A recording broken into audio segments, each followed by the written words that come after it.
Start करते हैं wave optics, ठीक है।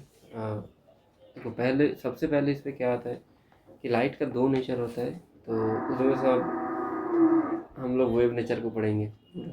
वीडियो का शुरू में ही आ रहा है। तो इसमें क्या होता है कि हाइजेंस प्रिंसिपल में क्या है कि देयर इज ए सोर्स, तो उस जो भी सोर्स रहेगा तो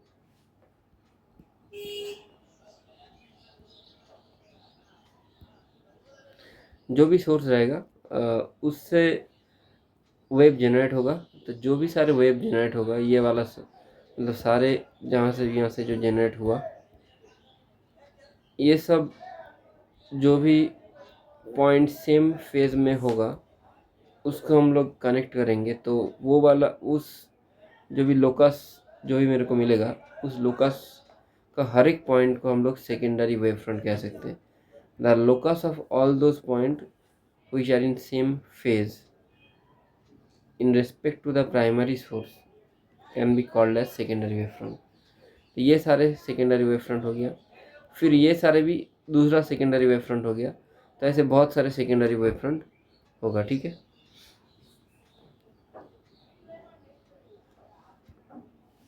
अच्छा, अब इस पे क्या आएगा,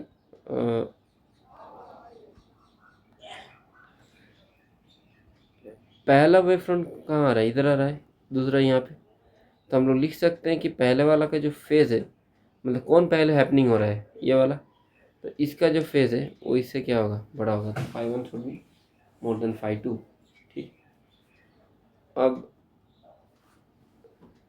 लेट्स से कोई एक इलेक्ट्रोमैग्नेटिक वेव हो गया, वो कैसे जाता है, is equal E0 sin omega T minus K X, अगर इलेक्ट्रिक कंपोनेंट को ले, और B is equal minus B0 sin omega T minus K X K cap, एक along the Y axis oscillate कर रहे हैं जो इसका ई वाला कंपोनेंट है, और बी वाला component along the Z axis, उसका पार्टिकल का vibration, the particle vibrating along the Z axis only, but the direction of propagation of both of the wave is along the x axis, okay।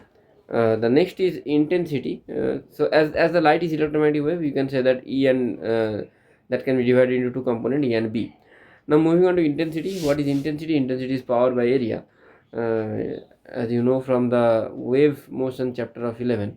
So power is what? Energy by time, and energy in case of this sinusoidal wave is energy. What is the total energy? Half m omega square a square by area into time. What you can do, just write mass is equal to rho into volume, and volume is equal to area into length. So half into rho into area into length, omega square a square by area into time. Area got cancel out, so half into rho into length by time is v is velocity, omega square a square, so 1 by 2 rho omega v, 1 by 2 rho v omega square x square, okay। You can write omega is equal to 2 pi f. As you can see, intensity is being proportional to amplitude square, so this thing you need to remember, I proportional to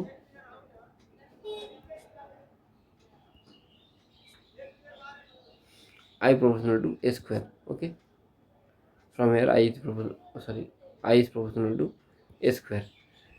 Now if there is a source point source, this one also you read in class 11, if there is a point source, the wavefront should be spherical because the wave can propagate in any and all the direction symmetrically. So this is a spherical wavefront. Intensity should be proportional to amplitude square, I proportional to 1 by r square, okay। So you can write I is proportional to 1 by area because I is equal to power by area, so area is 4 pi r square for a sphere, so I proportional to 1 by r square, as intensity proportional to a square, so a square proportional to 1 by r square, so a will be proportional to 1 by r. Like that, for line source there will be cylindrical wavefront, and cylindrical wavefront means the wavefront will be propagating in this way, in this manner, okay। So intensity will be proportional to area, but the area of the cylinder, that is the curved surface area is 2 by RL, so intensity proportional to 1 by R, and amplitude will be proportional to 1 by root R. For a planar wavefront there will be no such change, because intensity and amplitude will not depend on the distance, okay। Now moving on to the next question. Next question is, what is the shape of the wavefront? See, if there is a prism, the shape of the wavefront will be like this. As the light will go this way, this will bend towards this, again this will bend towards this. So the final wavefront coming like this one. So this question may ask that what is the shape of the wavefront. Okay, ऐसा वाला question आता है कभी कभार, मैं और कराता हूँ। जैसे कि मान लो कोई भी एक कॉनकेव मिरर है, तो यहाँ पे प्लेनर वेव फ्रंट आ रहा है। प्लेनर वेव फ्रंट ऐसे आता है, तो एक आया, ये भी आया, रिफ्लेक्ट बैक होके यहाँ पे आ गया, ठीक है। This point will be acting as a source and this is a point, so the rays emitting from this point will form a spherical wavefront in like this way, along this way। सही है। Next अगर ऐसा वाला हुआ तो इसका मतलब कि मान लो ये वाला इंसिडेंट रहे, ऐसे जाता है, तो ये फिर रिफ्लेक्ट बैक यहाँ पे पॉइंट पे मार्च करेगा, तो वेव फ्रंट कैसे रहेगा, ऐसे रहेगा, ठीक है। यहाँ पे क्या होता है, यहाँ पे एक क्वेश्चन है, अच्छा ये वाला पहले करा देता हूँ। यहाँ पे एक कन्वेक्स लेंस है। कन्वेक्स लेंस में क्या होता है कि लाइट रे आएगा, एक पॉइंट पे मार्च होगा, फिर इधर से यहाँ पे ऐसे प्रोपेगेट होगा। कॉनकेव में भी वैसे ही होगा। तो यहाँ पे लिखा है mu greater than mu surrounding, मतलब जो नॉर्मली जो कैसे कि जो भी ग्लास यूज होता है उसका रिफ्रैक्टिव इंडेक्स सराउंडिंग से ज़्यादा ही होता है। तो mu is more than mu surrounding.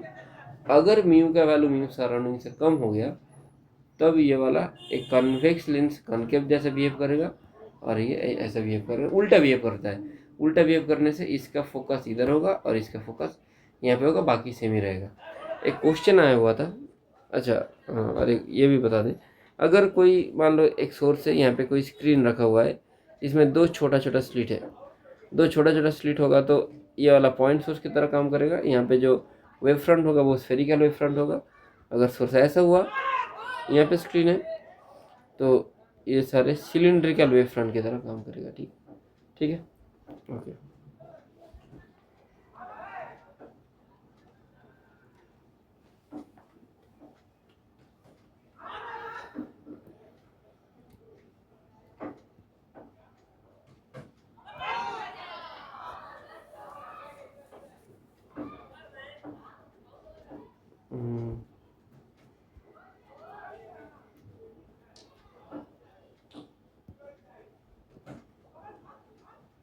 Question आया हुआ था,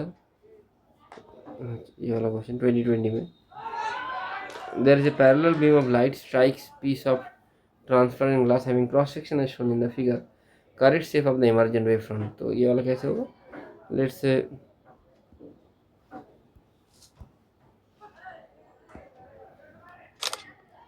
हम लोग ऐसे कर सकते हैं कि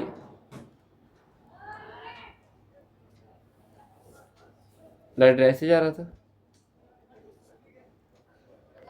तो ये वाला जो लाइट होगा उसका फोकस कहाँ पे होगा, मतलब ये वाला जो आ रहा है इसका फोकस कहाँ होगा, यहाँ होगा, है कि नहीं। ये वाला मतलब ये क्या है कि this is part of a convex lens, है ना। अब ये वाला क्या होगा बोलो, ये वाला किसका पार्ट है, कॉनकेव का पार्ट है, मतलब इसके लिए कहाँ होगा, फोकस इधर होगा, और इसके लिए भी फोकस यहाँ होगा। इस फोकस से कैसे कैसे लाइट जाता है, फोकस से इधर ऐसे जाएगा, इससे कैसे जाएगा,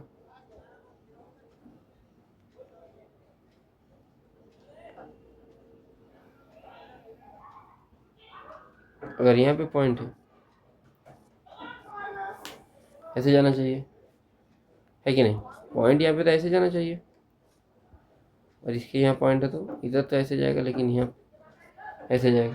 तो तुमको क्वेश्चन पूछा गया correct shape of the emergent wave front will be. Emergent मतलब जो निकल के ही जो बन रहा है, निकलते ही कैसा बन रहा है, ऐसा बन रहा है, ठीक है। मतलब मैं बता रहा हूँ कि ये वाला जो पोर्शन है इसका फोकस यहाँ होगा, तो इसका इधर वाला ऐसे होगा, लेकिन इधर वाला कैसे होगा, उल्टा। इसका फोकस कहाँ होगा, यहाँ होगा, तो इस पे तो ऐसे ही रहना चाहिए, और इसका फोकस फिर से ऐसा। तो जो भी ये सरफेस हुआ, इसके चलते वेव फ्रंट कैसा आ रहा है, ऐसे आ रहा है, ठीक है। तो कौन सा वाला आंसर हो गया,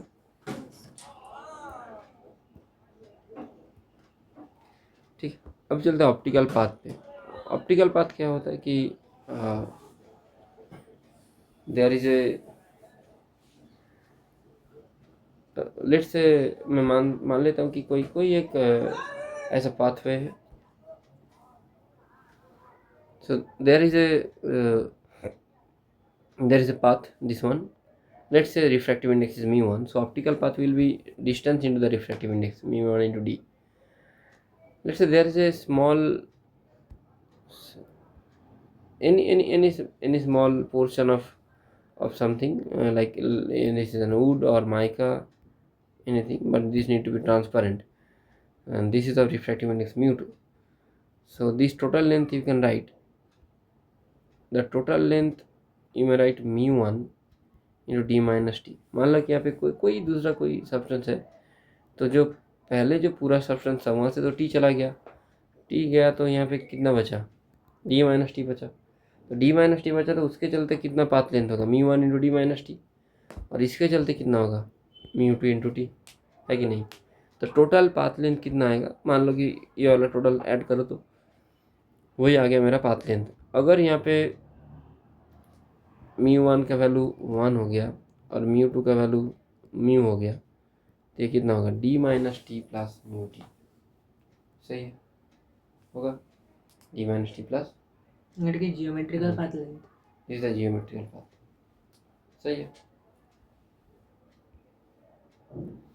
Huygens principal,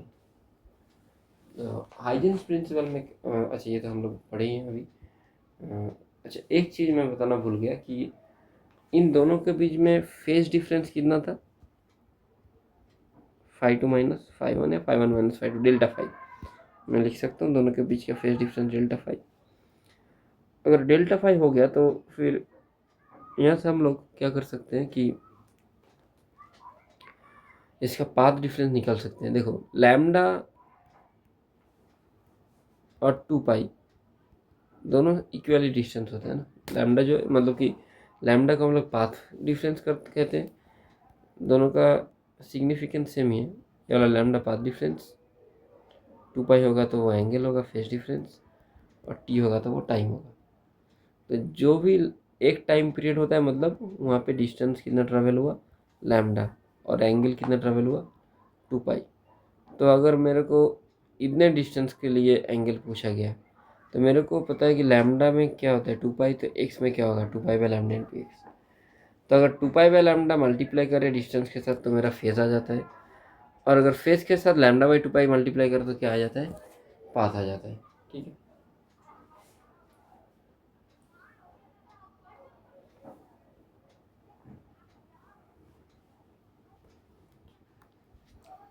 next laws of refraction, एक क्वेश्चन में भी कहीं पे तो देख रहा था, तो इससे रिलेटेड इसमें क्या होता है कि इसका प्रूफ, अच्छा प्रूफ तो छोड़ो, प्रूफ आता मतलब कि क्लास 12 में आता है कभी कभार, लेकिन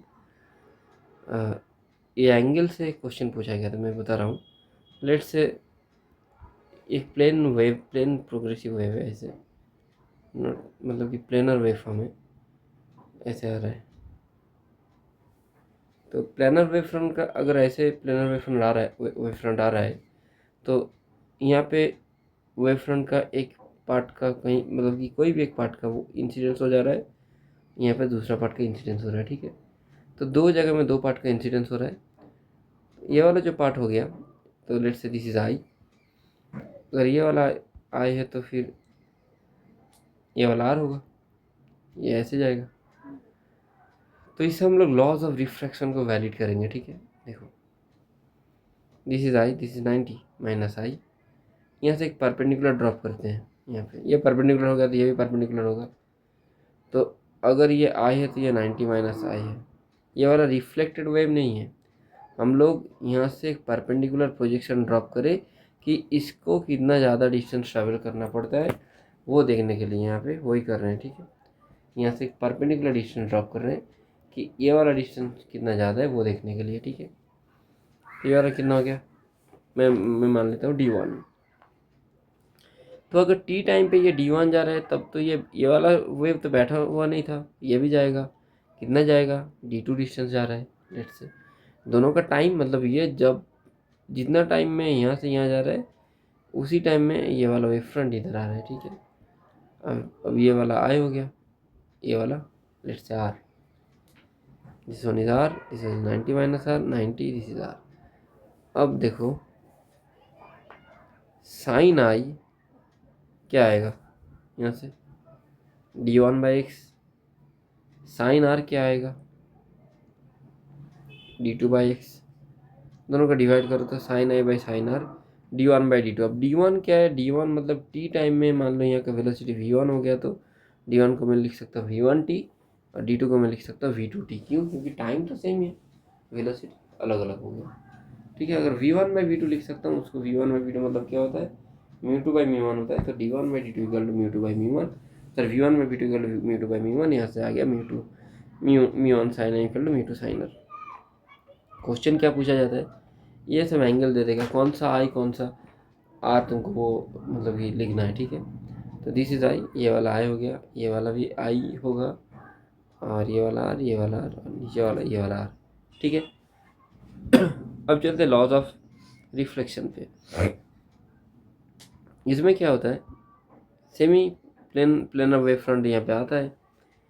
अब एक वेव फ्रंट का एक पार्ट यहाँ पे इंसिडेंस हो गया, ठीक है, यहाँ पे इंसिडेंस हो गया, दूसरा पार्ट यहाँ पे जाके इंसिडेंस होगा। तो यहाँ पे जब ये आ रहा है, ये कहाँ पे है, ये वाला मतलब कि दूसरा वाला रे कहाँ पे है, तो मेरे को यहाँ से परपेंडिकुलर ड्रॉप करना है। एक्स्ट्रा ये कितना ट्रैवल कर रहा है, इतना। जब तक ये ट्रैवल करेगा ये वाला रुका हुआ रहेगा, ये वाला रे नहीं ना। ये रिफ्लेक्ट बैक होके कहाँ आ रहा है, यार एयर में ही आ रहा है। तो एयर में दोनों का वेलोसिटी क्या होता है, सेम होता है। दोनों का वेलोसिटी अगर सेम होगा तो मैं क्या कर सकता हूँ, मैं ये वाला जो डिस्टेंस है पी सी, उसी डिस्टेंस के कर्व लेके यहाँ पे सेम डिस्टेंस बना सकता हूँ, फिर इसको जोड़ सकता हूँ कि ये जब तक यहाँ से यहाँ मतलब पी से सी तक जाएगा तब तक ये ए से एम तक जाएगा, क्योंकि ये वाला डिस्टेंस और ये वाला डिस्टेंस सेम है। अब इन दोनों ट्रायंगल पे देखो, ये दोनों तो इक्वल है, मैंने कंस्ट्रक्शन से बनाया है, ये वाला कॉमन साइड है, दोनों का ये वाला एंगल 90 डिग्री है, ठीक है। तो RHS क्राइटेरियन से दोनों क्या हो जाएगा, हाँ कॉन्ग्रुएंट होगा तो फिर बाकी सारे सेम होगा। तो ये वाला जो ट्रायंगल है इसका I और इसका R दोनों क्या होगा, सेम होगा, सही है। एक चीज़ याद रखना है, क्योंकि जब हम लोग वेव मोशन पढ़े थे वहाँ पे दो एंड होता था, एक रिजिड एंड एक फ्री एंड।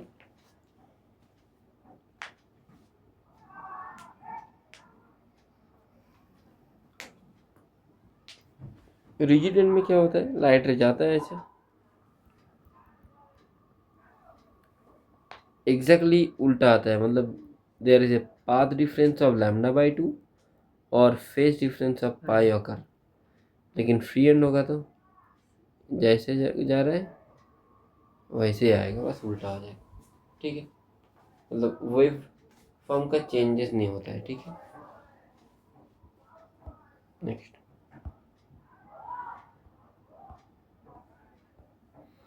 अब चलते हैं इंटरफ्रेंस। इंटरफ्रेंस हम लोग कहाँ पे पढ़े हैं, अच्छा और एक चीज़ यहाँ पे बोलना है, लेट्स से ऑप्टिकल पाथ में बता रहा था, ये वाला जो पाथ है ये कहाँ पे, ये नॉर्मल मतलब कि एयर पे होगा, ठीक है। तो इसका लेंथ कितना है, L। अभी मैंने यहाँ पे एक कोई मटेरियल डाल दिया जिसका रिफ्रैक्टिव इंडेक्स म्यू है, थिकनेस टी है, तो उसके चलते पाथ लेंथ कितना होगा, टोटल कितना लेंथ है, L से T माइनस होगा तो L-T plus mu T, L-T plus mu T, दोनों के बीच में पाथ डिफरेंस कितना होगा, L-T plus mu T minus L, तो कितना आ रहा है μ-1 इंटू टी, सही है।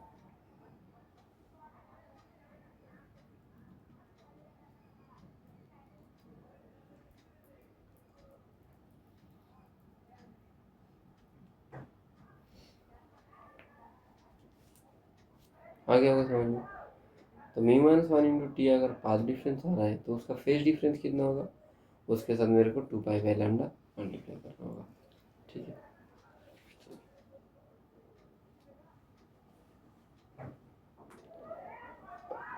अब चलते हैं interference. What is interference? Interference में क्या होता है कि कोई दो सोर्स होगा S1 S2, दोनों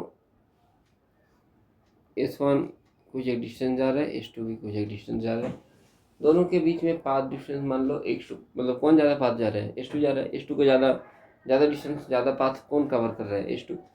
तो S2 का डिस्टेंस को हम लोग x2 मानते हैं और S1 का x1 मानते हैं। तो लेट्स से एक S1 हो गया, एक S2 हो गया। अब इन दोनों के बीच का जो मतलब ये μ1, मतलब मान लो कि इसका पाथ μ1 से जा रहा है, इसका पाथ μ2 से जा रहा है, तो इसका पाथ लेंथ कितना होगा, μ1 x1, इसका μ2 x2। तो फेज डिफरेंस कितना होगा, पाथ डिफरेंस होगा μ2 x2 minus μ1 x1, phase difference होगा μ2 x2 minus μ1 x1 into 2π/λ। Lambda AR का जो लैम्डा होता है वो वाला लैम्डा, नहीं कि लैम्डा भी चेंज होता है। हाँ, in respective medium lambda change होगा, क्योंकि जब भी हम लोग डेंसर मीडियम में चले जाएंगे, ऑप्टिकली डेंसर मीडियम, तो लैम्डा का वैल्यू घटते जाएगा। ठीक है, तो लैम्डा का वैल्यू जो लेना है वो AR का ही लेना है। ठीक है,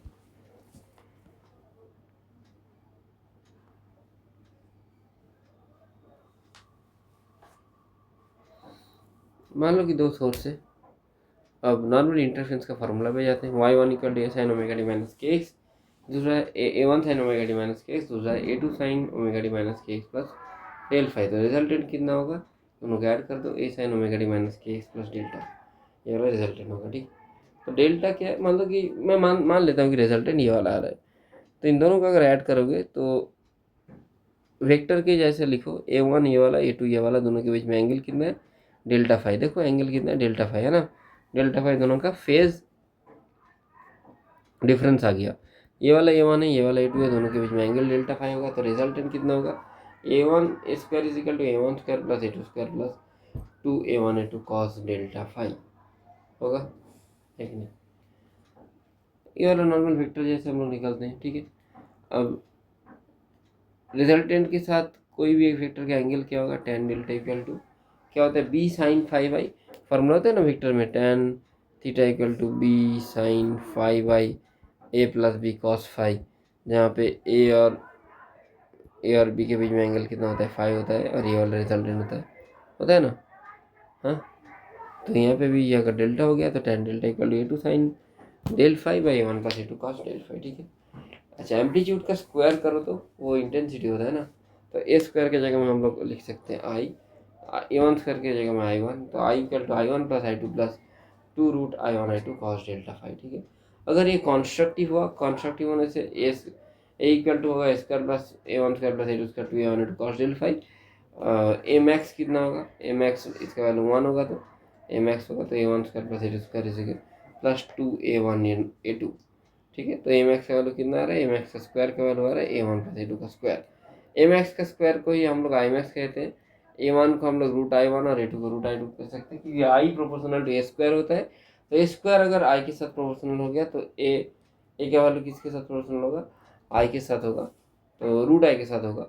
तो a1 की जगह में √i1 आ रहा है plus √i2 square. I max कितना होगा, आई मैक्स ये वाला होगा, अगर दोनों इक्वल हो गया √i1 और √i2 तो कितना होगा, √i0 प्लस √i0 का स्क्वायर, देखो यहाँ पे लिखा हुआ है, तो 2√i0 का स्क्वायर यानी आएगा 4i0। ठीक है, सही है।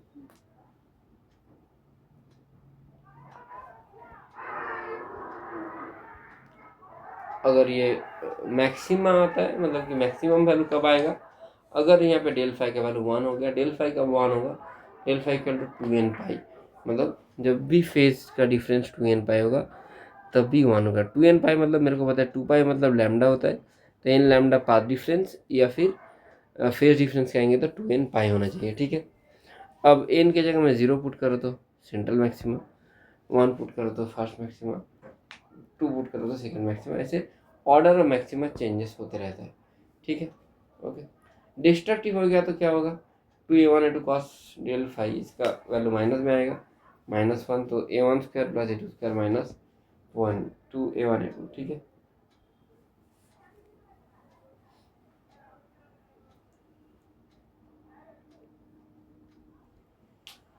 सही है, ओके। तो a मिनिमम कितना रहा है, a1 माइनस a2 का square, i minimum √i1 minus √i2 का स्क्वायर। ये कब होगा, अगर कॉस डेल फाई की वैल्यू -1 आता है।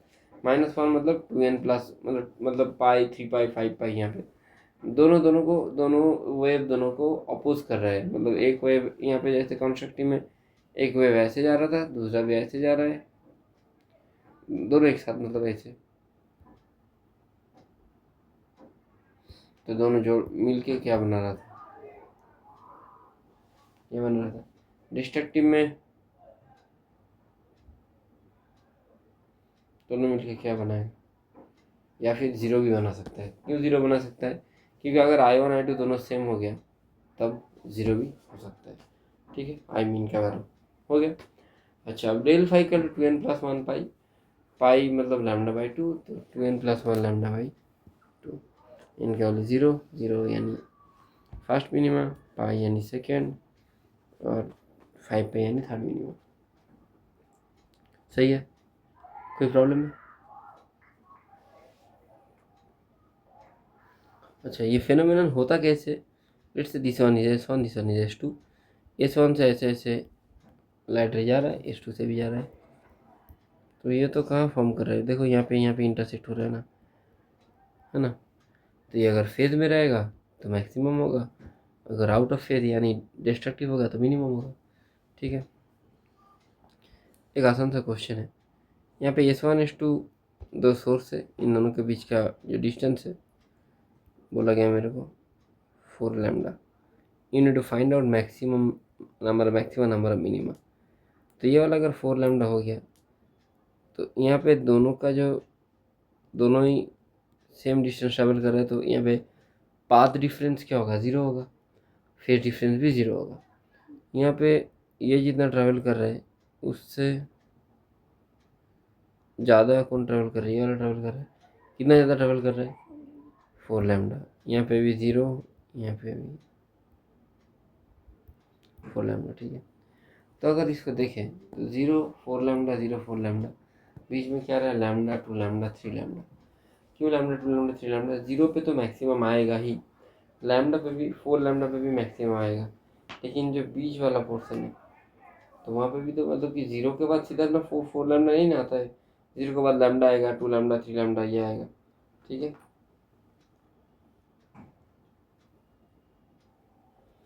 तो 0 पे तो आ ही रहा है, और कहाँ पे आ रहा है, 4 लैम्डा पे आ ही रहा है, ठीक है। लेकिन लैम्डा 2 लैम्डा 3 लैम्डा यहाँ पे भी मैक्सिमम आएगा, और वो 0 और 4 लैम्डा के बीच कहीं पे होगा, ठीक है। यहाँ पे भी 0 और 4 लैम्डा के बीच lambda 2 lambda 3 lambda, lambda 2 lambda 3 lambda, lambda 3 lambda 2 lambda lambda. तो कितना मिनिमम आ रहा है कितना मैक्सिमम आ रहा है हम लोग यहाँ से देख सकते हैं। Number of maximum number of minima का सेम होगा, क्योंकि मिनिमा कितना रहा है, 1 2 3 4 5 6 7 3 16 मैक्सिमम 16 मिनिमम आएगा, ठीक है। ठीक है, एक क्वेश्चन तुम लोग बनाओ अभी, देखो।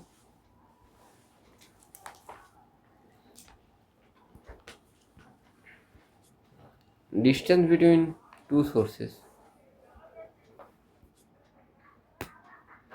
P and Q is lambda by is 5 centimeter.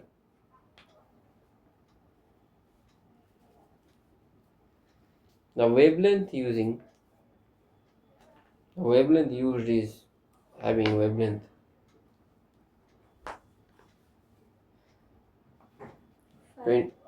20 centimeter. Wavelength 20 centimetre, P Q के बीच का डिस्टेंस 5 सेंटीमीटर, ठीक है। During and at the starting, शुरू থেকে the starting, but from starting P maintains a phase difference of lambda by 4. Now P is ahead of lambda by 4. Then Q. Then Q. Then question given on the on this page. You need to find out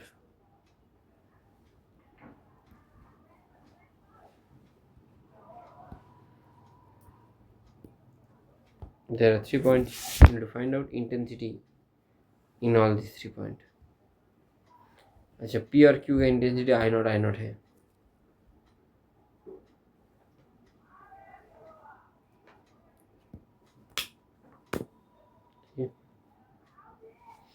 P और Q के बीच के जो मतलब दोनों का intensity I not बनाओ एक बार try तो करो.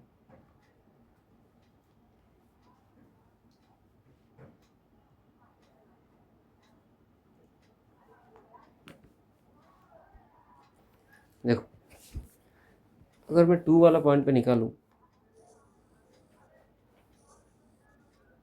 दोनों ही सेम पाथ जा रहा है ना,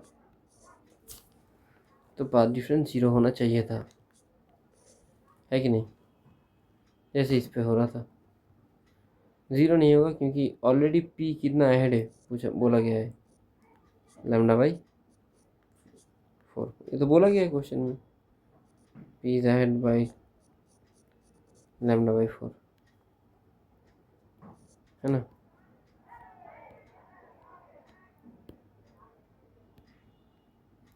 ठीक है, तो 0 नहीं होगा क्योंकि दोनों के बीच में पाथ डिफरेंस लैम्डा बाई 4 है, तो फेज डिफरेंस कितना होगा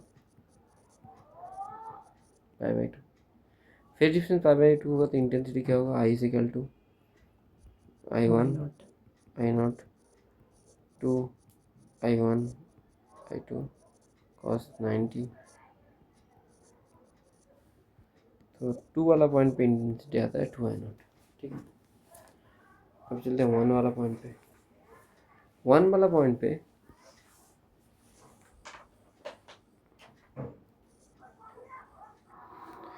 कौन ज़्यादा डिस्टेंस जा रहा है P की Q? P कितना ज़्यादा जा रहा है लैम्डा बाई 4. लैम्डा बाई 4 क्यों हो रहा है पता ना, लैम्डा 20 है और डिस्टेंस कितना था 5, लैम्डा बाई 4. तो P lead Q by lambda by 4 बोल सकते हो, मतलब P लैम्डा बाई 4 आगे है P से, है कि नहीं? आगे मतलब उसको ज़्यादा जाना पड़ रहा है ना, और पहले से भी P के पास और एक लैम्डा बाई 4 का पाथ डिफरेंस है, तो टोटल पाथ डिफरेंस कितना आ गया lambda by 4 plus lambda by 4 यानी लैम्डा बाई 2. सही है, तो लैम्डा बाई 2 अगर होगा तो तब कितना रहे पाई. तो ये वाला बस क्या हो जाएगा कॉस पाई यानी -1 2I0 माइनस 2I0. ये वाला तो 0 आ जा रहा है. ये वाला पे चलते तीसरे वाले पे. तीसरे में कौन ज़्यादा डिस्टेंस आ रहा है, कौन आ रहा है Q को कितना ज़्यादा आना पड़ता है लैम्डा बाई, और P पहले से ही लैम्डा बाई 4 आगे है, तो दोनों को क्या कर रहा है कैंसिल कर रहा है. तो यहाँ पे फेज डिफरेंस कितना आएगा 0. तो ये वाला कितना रहे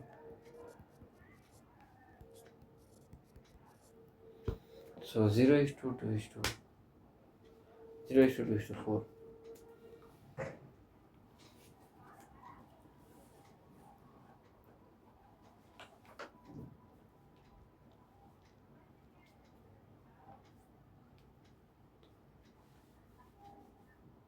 একটা ফুল সার্কেল রোটেশনে কটা ম্যাক্সিমাম নিভাবে এটাতে এইটাতে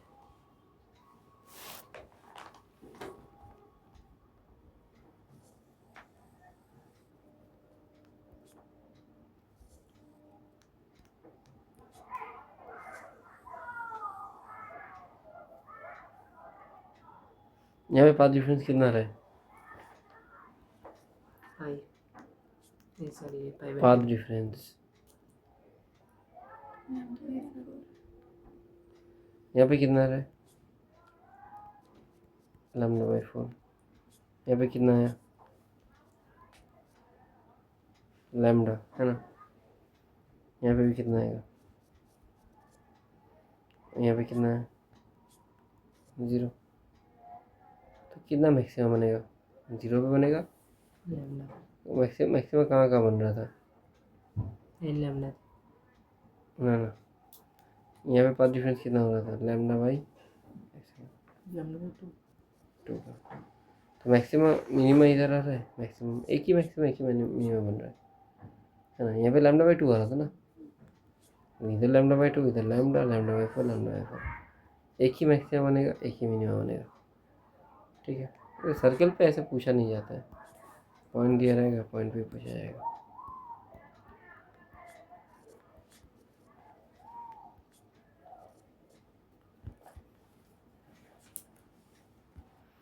मतलब ऐसा दिया हुआ है, दोनों के बीच का एंगल 2 लैम्डा है, तो मेरे को पूछा गया है कि find the number of maximum and minimum in the screen. तो एक लाइट कैसे जाएगा, यहाँ पे मैक्सिमम 0 मतलब कि दोनों सेंट्रल मैक्सिमम कहते हैं हम लोग इसको, क्योंकि इसका जो डिस्टेंस है और इसका जो मतलब दोनों वेव सेम ही डिस्टेंस कवर कर रहे हैं, तो 0 मैक्सिमम इन दोनों के बीच का जो पाथ डिफरेंस है वो मैक्सिमम कितना हो सकता है, मतलब बहुत दूर जाके मीट करेगा तो इन दोनों के बीच का डिफरेंस कितना होगा 2 लैम्डा। बहुत दूर जाके मिस करेगा तो इन दोनों के बीच का जो पाथ डिफरेंस है वो कितना होगा 0, तो यहाँ हो रहा है ना।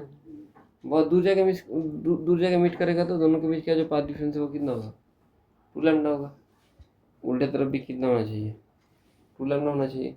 2 लैम्डा हो नहीं पाएगा क्योंकि 2 लैम्डा होने के लिए मेरे को कहाँ जाना होगा, इनफाइनाइट पे जाना होगा, तो स्क्रीन को इन्फिनिटी तक खींचना होगा, तो 2 लैम्डा तो नहीं होगा, तो 0 होगा। तो 2 लैम्डा मैं मान के चलता हूँ at infinity 2 lambda will not form, पर 2 लैम्डा कहीं इन्फिनिटी पे है, ये वाला 2 लैम्डा ये भी 2 लैम्डा, लैम्डा तो बनेगा, तो कितना मैक्सिमम बनेगा लैम्डा 0 लैम्डा। मिनिमम कितना, मिनिमम लेकिन बनेगा 3 लैम्डा बाई 2, क्योंकि 3 लैम्डा बाई 2 पाने के लिए मेरे को इन्फिनिटी जाना ज़रूरत नहीं है। हाँ ठीक है, 3 लैम्डा बाई 2 पाने के लिए, क्योंकि 3 लैम्डा बाई 2 तो 2 लैम्डा से कम है, तो उसमें मिनिमा तो आएगा। मिनिमा कितना आएगा लैम्डा बाई 2 पे 3 लैम्डा बाई 2 पे 4 मिनिमा 3 मैक्सिमम। ठीक है, तुम लोग बनाओ।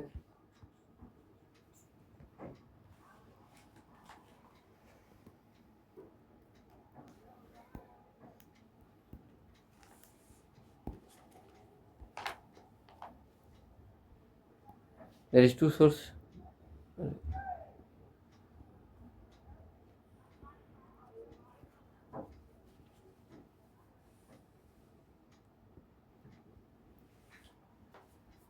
इस वन इज 2, ये वाला 3 लैम्डा, ये वाला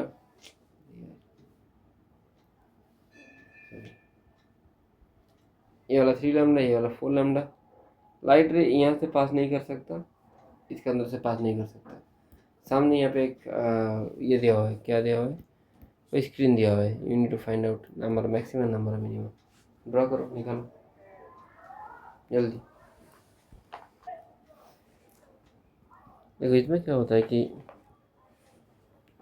पहले मैं इन दोनों को कनेक्ट करूँगा, सीधा सीधा दोनों को कनेक्ट करके दोनों का बीच का डिस्टेंस कितना 5 लैम्डा लिखूँगा।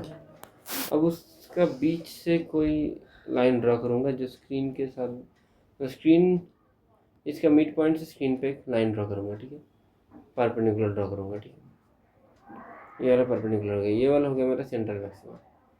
अब ये तो ऐसे जा सकता है, ऐसा थोड़ा दूर और दूर, तो मैक्सिमम जहाँ होगा वहाँ दोनों के बीच में जो डिफरेंस है वो कितना होना चाहिए 5 लैम्डा। 5 लैम्डा पॉसिबल होगा, वो तो इन्फिनिटी पे जाके होगा, है कि नहीं। 5 लैम्डा मतलब ये वाला लाइन और ये वाला लाइन कब मिलेगा, इन्फिनिटी पे जाके, तभी 5 लैम्डा पॉसिबल हो सकता है। तो 5 लैम्डा के पहले कौन सा है 4 लैम्डा, 4 लैम्डा पॉसिबल है, तो ये वाला 4 लैम्डा 3 लैम्डा 2 लैम्डा लैम्डा, फिर इधर भी वैसे ही। तो मैक्सिमम कितना रहा 4 4 8 और 1 9, मिनिमम लेकिन आ सकता है क्योंकि 4 लैम्डा के बाद जो मिनिमम है वो होता है 4.5 लैम्डा, और मेरे को पता है कि दोनों के बीच का जो डिफरेंस है वो 5 लैम्डा है, तो 5 लैम्डा से तो कम ही है 4.5 लैम्डा, तो मिनिमम हो सकता है। तो मिनिमम कितना होगा 1 2 3 4 5 6 7 8 9 10। ठीक है, नेक्स्ट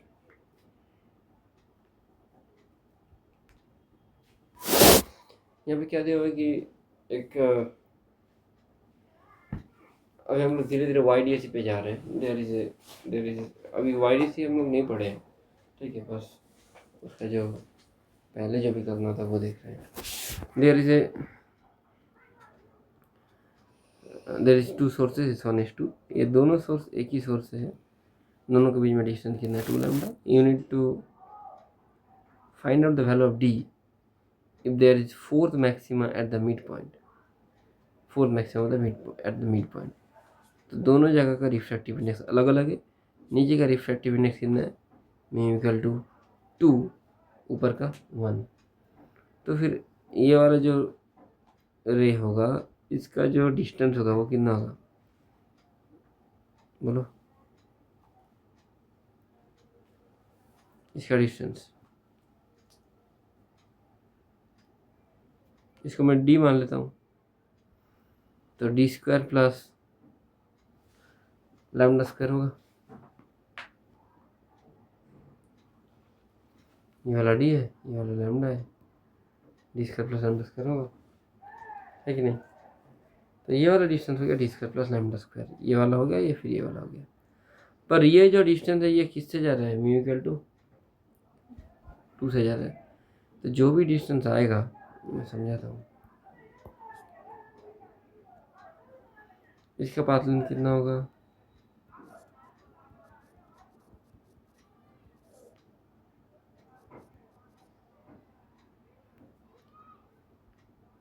ये वाला दे दिया मेरे को 2 लैम्डा, तो ये ऊपर वाला लैम्डा होगा ना, और नीचे में कितना होगा D² प्लस इतना तो होगा, लेकिन इसके साथ एक 2 मल्टीप्लाई होगा, क्योंकि वो इसके लिए, किसके लिए, ठीक है, दोनों को माइनस करना होगा। 4 मैक्सिमम मतलब 4 लैम्डा, फिर यहाँ से मेरा रिजल्ट आ जाएगा, ठीक सही है।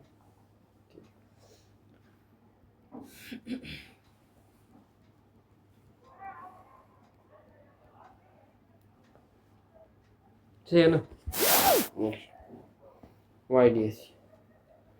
YDAC क्या होता है, यंग डबल स्लिट एक्सपेरिमेंट। यहाँ पे 2 स्लिट होगा, दोनों के बीच में इंटरफ्रेंस होगा। मान लो देयर इज स्लिट S1 और यहाँ पे S2। एक प्राइमरी सोर्स है S से यहाँ लाइट जा रहा है, ये जाके यहाँ पे मीट करेगा, जहाँ पे मीट करेगा उसको हम लोग Y मान सकते हैं। और यहाँ पे हम लोग जो भी देखेंगे वहाँ पे D very very greater than small d होगा, तो अप्रॉक्सीमेशन लेने में हम लोगों को आसानी होगा, ठीक है। मैं इसको 2-3 तरीके से कर सकता हूँ। पहला है कि मैं पाथ लेंथ निकालूँ। कैसे निकलेगा path length, let's say this is Y, तो ये वाला अगर Y हुआ, ये वाला कितना होगा, ये वाला कितना D, ये वाला लेंथ कितना होगा D² प्लस ये वाला लेंथ,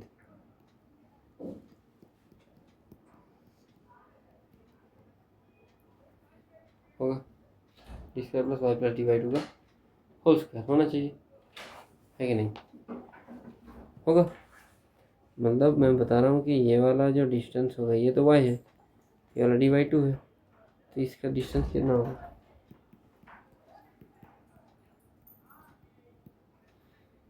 और इसका डिस्टेंस निकालो तो ये पूरा Y है, ये D/2 है, Y माइनस D/2, दोनों का डिस्टेंस आ गया, दोनों को माइनस करो, माइनस करने से क्या आएगा, डेल्टा x आएगा। अब मेरे को पता है कि डेल्टा x का जो वैल्यू है वो n लैम्डा होता है, उसके बीच में पाथ डिफरेंस, तो कॉन्स्ट्रक्टिव होता है। अगर 2n - 1 या +1 λ/2 होता है तो डिस्ट्रक्टिव होता है ना।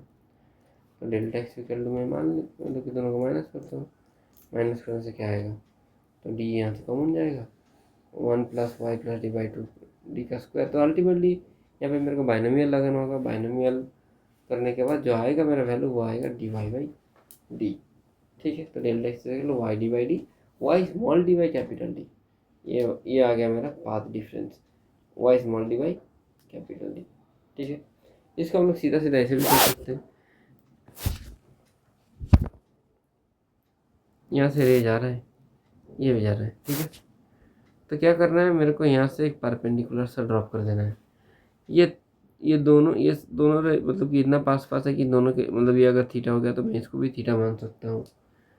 तो अगर ये वाला डी है तो ये वाला कितना आएगा, डी साइन थीटा। ठीक है, D sine theta very small होता है तो D sine theta D tan theta दोनों क्या होता है, सेम ही होता है। तो यहाँ पे टेन थीटा कितना आएगा बोलो, Y by D. Tan theta की जगह मैं वाई बाई डी पुट कर दिया हूँ तो डी वाई बाई डी आ गया, जो पिछले वाला था वही आ रहा है, ये और ये सेम हो गया। फर्स्ट मैक्सिमा कहाँ पे होगा, जहाँ पे D Y by D N lambda के साथ इक्वल होगा। तो अगर एन लैम्डा के साथ इक्वल हो गया तो वाई का वैल्यू कितना होगा, वाई का वैल्यू आएगा N lambda D Y D. ठीक है, एन का वैल्यू 1 पुट कर दो, डी लैम्डा बाई डी आएगा, 2 पुट कर दो 2 डी लैम्डा बाई डी आएगा, 3 करने से 3 डी लैम्डा बाई डी आएगा, 4 करने से 4 डी लैम्डा बाई डी आएगा। तो ये सारे मैक्सिमा का पोजीशन बन रहा है। अब अगर तुमको पाथ लेंथ निकालना हो, सॉरी फ्रिंज विड्थ निकालना हो, तो मैक्सिमा मिनिमा मतलब इसका जो ग्राफ आएगा ना, तो इसको हम लोग ऐसे भी देख सकते हैं, ऐसा आएगा मैक्सिमम मतलब ब्राइट और बाकी जगह में डार्क।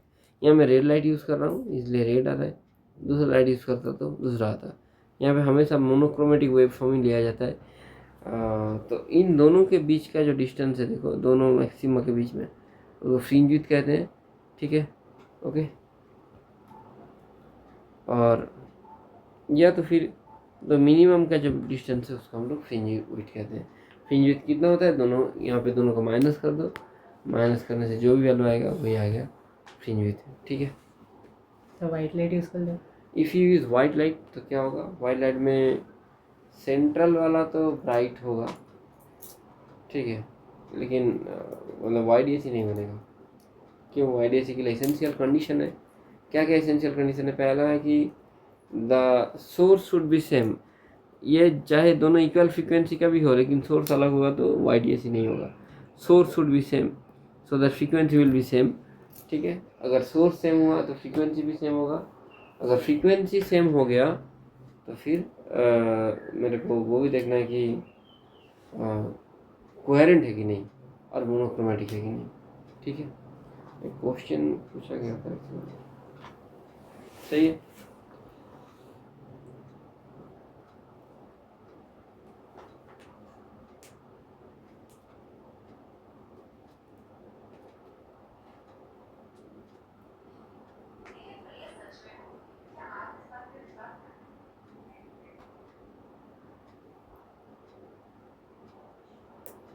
वाइट लाइट होगा तो क्या होगा कि ऐसा फ्री जाता है, एक सेकंड मैं दिखा देता हूँ।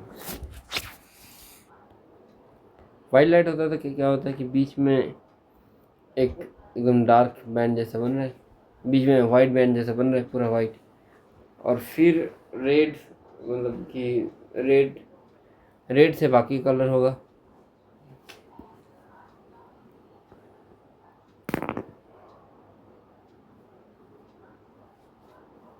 মানে হোয়াইটের পর ভায়োলেট আছে না রেড আছে? वायलेट वाइट होगा, फिर वायलेट रेड, फिर वायलेट रेड, वायलेट रेड, ऐसे करते चलता जाएगा। ठीक है, वाइट के बाद वायलेट आएगा। ठीक है, ठीक है।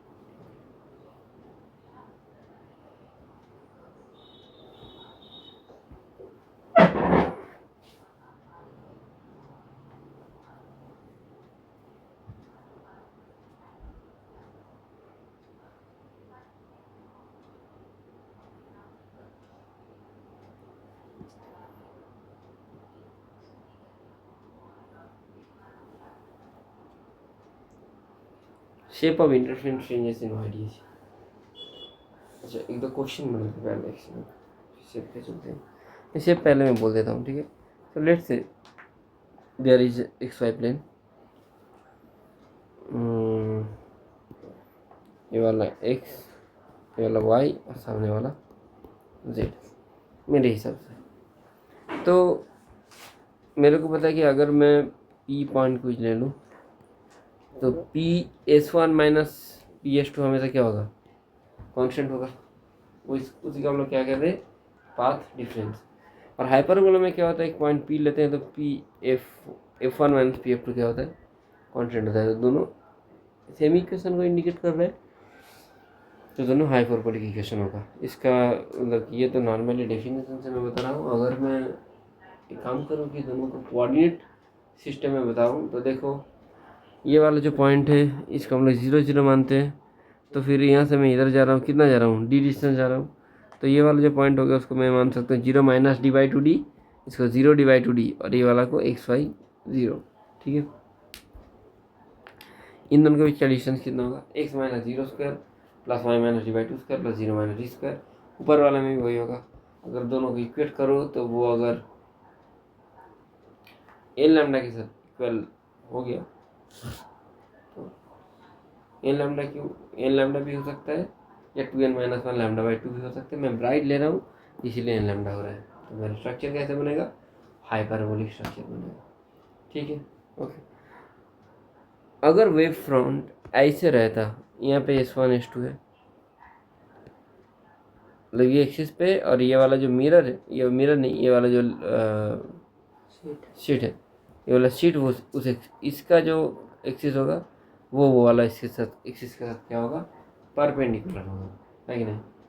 तब क्या होगा देखो, तो यहाँ से एक वेव फ्रंट जाएगा, तो दोनों का डिस्टेंस को कैसे निकालोगे, S2 प्लस डी स्क्वायर, और यहाँ पे एस, इन दोनों के बीच का डिस्टेंस को मैं डी दिया हूँ, तो 0 प्लस डी बाई 2 का स्क्वायर। डिस्टेंस निकाल रहा हूँ ना, ये वाला डिस्टेंस और ये वाला डिस्टेंस निकलेगा ना। ये वाला डिस्टेंस कैसे निकलेगा, X minus 0 square Y minus 0 square 0 minus D का होल स्क्वायर, माइनस 0 माइनस 0 मतलब प्लस डी हो रहा है, फिर X minus 0 Y minus 0 0 minus 0 plus D. तो S2P S1P दोनों निकल गया, दोनों को माइनस कर दो। माइनस करने से जो भी आ रहा है, ये क्या चीज़ आ रहा है, इसका बल आ रहा है सर्कल का आ रहा है। ठीक है, तो अगर स्लिट ऐसे रहा, यहाँ पे क्या बनेगा, पैराबोलिक। अगर स्लिट ऐसे रहा तो यहाँ पे सर्कुलर बनेगा। ठीक है, अगर स्लिट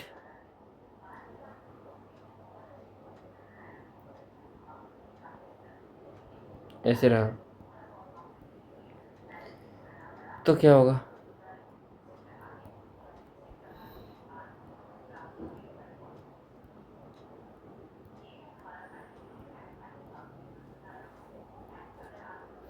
तो इस पे क्या हो रहा है कि बीच वाला थोड़ा बहुत स्ट्रेट लाइन जैसे बन जाएगा, बाकी का जो नॉर्मल शेप है वही होगा। ठीक है, कब होगा, अगर वो वहाँ पर स्लिट ऐसा हुआ तो, पॉइंट स्लिट नहीं होके ऐसे वाला स्लिट होगा तो।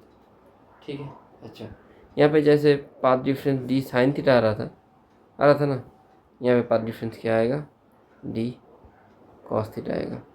ये वाला डिस्टेंस डी है, ये वाला डिस्टेंस डी होगा, तो फिर यहाँ से मेरे को परपेंडिकुलर ड्रॉप करना होगा, तो ये वाला डिस्टेंस कितना आएगा, डी कॉस थीटा आएगा। ठीक है, ऐसा समझ में। YDAC medium is different. मान लो अगर मैं मीडियम पूरे के पूरे YDAC सिस्टम को मैं पानी पे लेके चला गया, वहाँ पे लेके जाके एक्सपेरिमेंट कर रहा हूँ, तब क्या होगा देखो,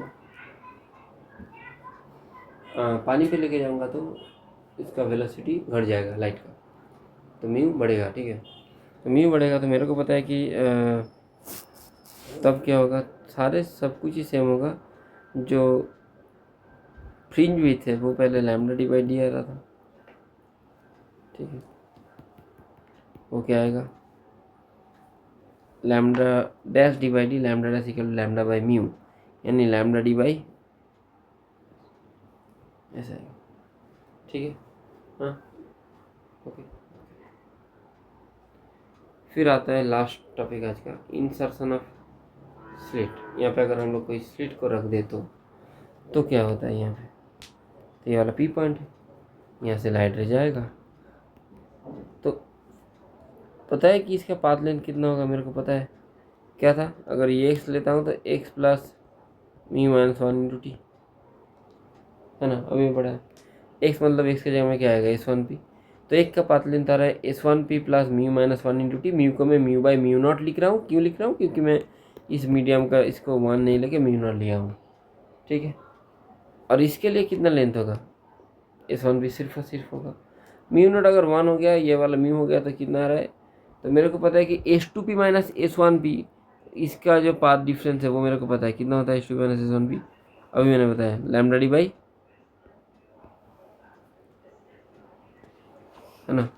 ये डी वाई बाई डी है।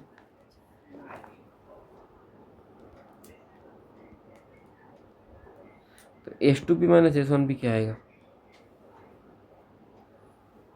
डी वाई बाई डी आएगा।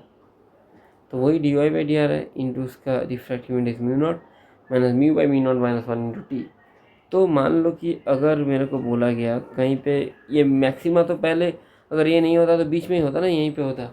तो पूछा गया कि एक स्लिट के चलते मैक्सिमा कहाँ शिफ्ट होना चाहिए, तो कहाँ शिफ्ट होना चाहिए, तो डेल्टा एक्स 0 होगा, क्योंकि मेरे को पता है कि पाथ डिफरेंस क्या होता है एन लैम्डा, जहाँ पे सेंट्रल मैक्सिमम फॉर्म होगा वहाँ पे क्या होता है 0 होता है। 0 होगा तो D Y by D equal to mu minus one into T होगा। तो वाई वहाँ पे मिलेगा, वाई कितना मिलेगा, वाई मिलेगा mu minus one into T by D. ठीक है, ये वाला क्या हो गया, सेंट्रल मैक्सिमम का शिफ्टिंग। ठीक है, कोई प्रॉब्लम है।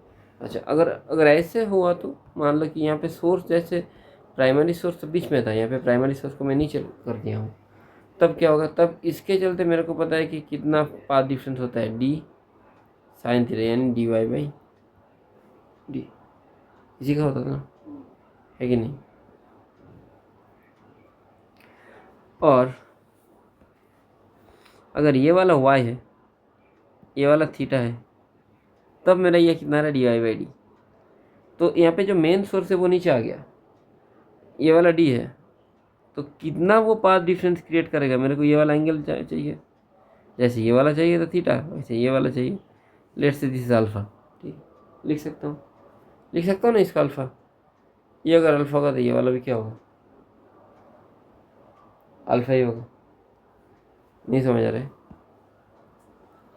मैं बोल रहा हूँ कि ये वाला ऐसे, ये वाला अल्फा है, अगर ये वाला अल्फा होगा तो ये वाला क्या होगा, ठीक है, 90 माइनस अल्फा।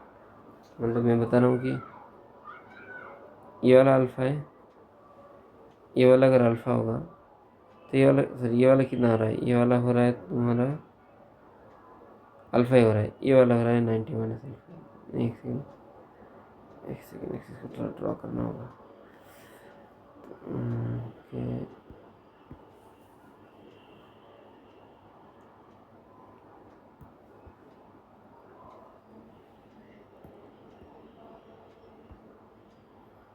देखो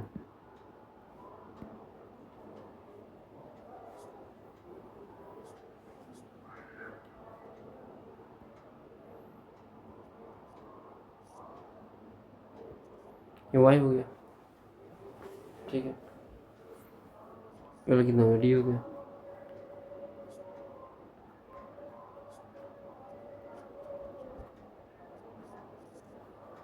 ठीक है, कोई प्रॉब्लम, ये वाला डी होता तो ये वाला कितना होगा, ये थीटा होता ये वाला कितना होता, डी साइन थीटा या टेन थीटा सेम होता है, इसलिए ये वाई बाई डी होगा, ये वाला डी साइन थीटा होता था, डी वाई बाई डी, है कि नहीं। अगर ये वाला डी वाई बाई डी हो गया, ये वाला पॉइंट वाई है, तो ये वाला पॉइंट को तुम एक्स ले लो, तो फिर ये वाला कितना होगा,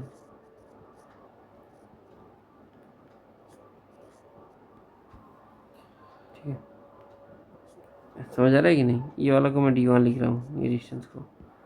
तो अगर डी है, डी के चलते अगर डी वाई बाई डी आ रहा है, डी वन के चलते क्या होगा, D X by D one. तो जो शुरू वाला वेव है, शुरू वाला मतलब समझ आ रहा है, ये वाला वेव, इसको कितना पाथ जाना पड़ता है, ये एक्स्ट्रा कितना जा रहा है, पहले ही कितना जा रहा है, D X by D one. बाद में ये कम जा रहा है, लेकिन बाद में ये ज़्यादा जा रहा है, कितना ज़्यादा जा रहा है, डी वाई बाई डी। तो दोनों के बीच डिफरेंस कितना होगा, D Y by D minus D X by D one.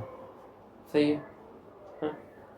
अच्छा, अगर बहुत सारा स्प्लिट हो गया तो और पाथ डिफरेंस आएगा, कितना आएगा, D Y by D equal to mu minus one into T plus mu two minus one into T two mu three minus one into T three. ऐसे क्वेश्चन कभी कभार ऐसे पूछ देता है कि तुम्हारे पास मान लो ऐसे बहुत सारा स्प्लिट दे दिया, बोला कि जाएगा कि इसका एक स्लिट का थिकनेस कितना है, कि the central maximum will not shifted, central maximum shift हो जा रहा मतलब कहाँ जाएगा, ऊपर जाएगा।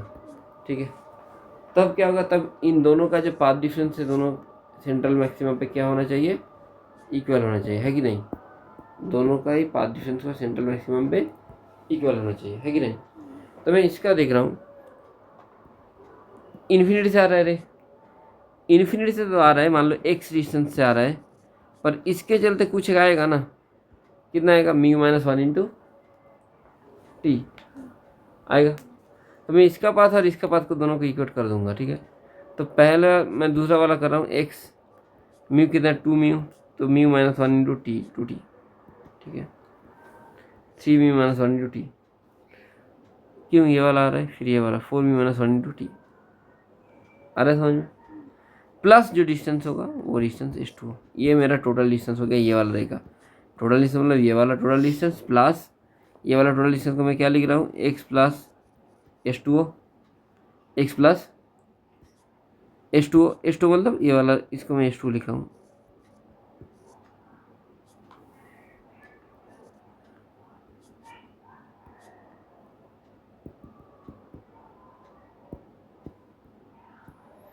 तो ये वाला को एस टू लिख रहा हूँ। तो टोटल डिस्टेंस कितना रहा है, एक्स प्लस एस टू। इसके लिए टोटल डिस्टेंस कितना आएगा, मेरे को पता है कि अगर डी हो गया ये वाला एंगल कितना दिया हुआ है 30, तो ये वाला कितना होगा 60, तो ये वाला डिस्टेंस कितना होगा D cos 60 and D by to. तो जब तक ये जा रहा है यहाँ पे तब तक ये क्या पहुँच पा रहा है, नहीं, इसको एक्स्ट्रा कितना डिस्टेंस ट्रैवल करना पड़ता है, डी बाई टू। हाँ, तो इसके लिए X plus D by two plus mu minus one into T, mu मतलब two mu minus one into T not plus three mu minus one into two T not equal to S one plus S one. तो दोनों S one S to तो दोनों same हो जाएगा, दोनों cancel out हो गया, कैंसिल आउट हो गए।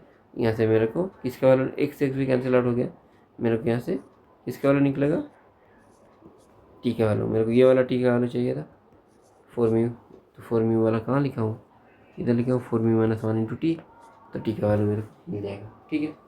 आया समझ में, हाँ आ गया ना, ठीक है। यहीं तक रहने देते, तुम लोग ट्राई करो क्वेश्चन, फिर फ्राइडे को क्वेश्चन, मतलब इसका और 2-3 केस होगा तो फ्राइडे को हो जाएगा, मैक्सिमम पोर्शन हो गया है।